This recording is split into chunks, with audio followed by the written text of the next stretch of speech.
So, okay. Pang ilang take ko na to. So, ito yung pangalawang videos na gagawin ko. And also, evaluation din to ng mga nangyari. Kasi nga, sobrang dami. Actually, nakausap ko yung mga ibang kapastoran, yung pastor ng Mindoro. And, nun nga, nag-share siya sa akin ng mga ganong klase ng insight doon sa Mindoro about sa mga katutubong mangyan. And also, in-explain niya sa akin yung hirap and passion niya as pastor dun sa lugar na yon. Na halos doon na rin siya nagkaroon ng pamilya, doon na rin lumaki yung mga anak niya, at marami na rin siyang nahahawakang mga gawain patungkol sa mga mangyan.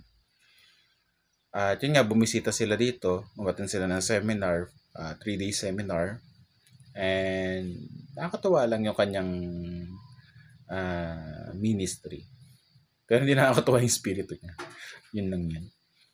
And yan nga, dumating yung aming favorite na pastor din, yung isa na very close talaga sa akin. Yung si Pastor John Bautista. And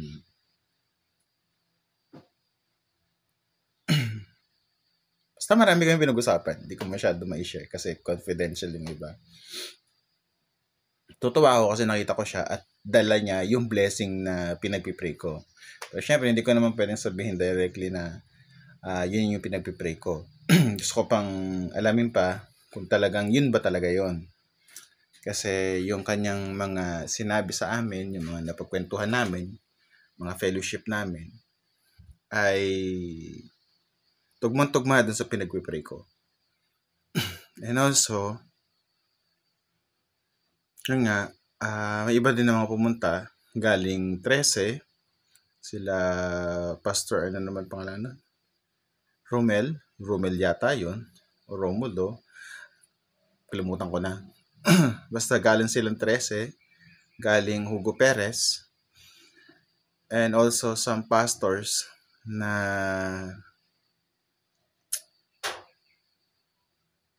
hindi ko na rin matanda kung saan iba. Actually, marami kami. Nakakalimutan ko yung iba. And also, dumating din yung aking isang kamag-anak, relatives ko rin, na pastor din, na si Pastor Danny de Guzman. Actually, na-miss ako habang nag-ministry or nag-ano kami dito. Nag-a-attend ng mga gawain. Then also, yun nga, yung aming gawain na inaatinan ay yung seminar and fellowship. Kasi after ng klase, nagka-fellowship pa kami. Talagang hindi nauubos yung isang buong araw nang hindi kami nakakapag-fellowship. Also, yung iba din na bago lang na naka-encounter ng ganitong klase ng teaching na about revelation, actually lahat kami maraming tanong. Kaya nga magkakaroon kami ng online class para sa iba pang mga studies, iba pang pag-aaral, further doon sa mga lesson. And also, gumawa na rin ako ng group chat na ako yung admin, pero hindi ako yung leader. Ako lang yung admin. Ako lang yung bridge. At para much more dumami yung connection at much more magkaroon ng system o support system sa mga kapastoran. Kasi kailangan ng mga pastor yung ganyan. Kailangan nila ng connection sa ibang mga kapwa-pastor, tulong sa ibang mga kapwa-pastor, at dagdag kaalaman para sa kanilang ministry. So, yun nga. Yun ang layunin kaya ginawa ko yung group chat. Tsaka, iba sa kanila ay late na kung ma-update. Kumbaga na, tumakbo na yung seminar ng ilang days. Tapos malalaman nila halos ilang days na pala. So, yun ang purpose nun. Pero I know na may mahahaluan na naman yan na kung ano-anong mga chichibureching issue. So, for the meantime, ang ginawa ko, nag-set ako ng rules. Kagabi lang, set ako ng rules and regulation doon sa group chat. But, sooner, i-implant ko siya or palalawakin ko pa siya At gagawa din ako ng page para much more marami mga kapastoran ang makakonect at magkaroon ng access dun sa mga bagay na maaaring maging channel of blessing para sa kanila. So, yun nga, ginawa ko siya. As in, ginawa ko talaga lahat within 3 days or 4 days. Under operation siya at under development. And also, para din magkaroon ng magkakilanlan sa mga ibang kapastoran na hindi lang dito sa Cavite, kundi sa napakaraming area ng Pilipinas. Yun ang point. Kaya ako ginawa yun. And ano ba yung in-emphasize ko kanina? In-emphasize ko yung samahan. Kasi alam ko na base na rin sa mga na-experience ko, na alam ko may mga pastor na kailangan talaga ng tulong. Maraming pastor nangangailangan nila ng kabady, kailangan nila ng masasabihan, kailangan nila na magpipray para sa kanila, sa church nila, sa gawain nila.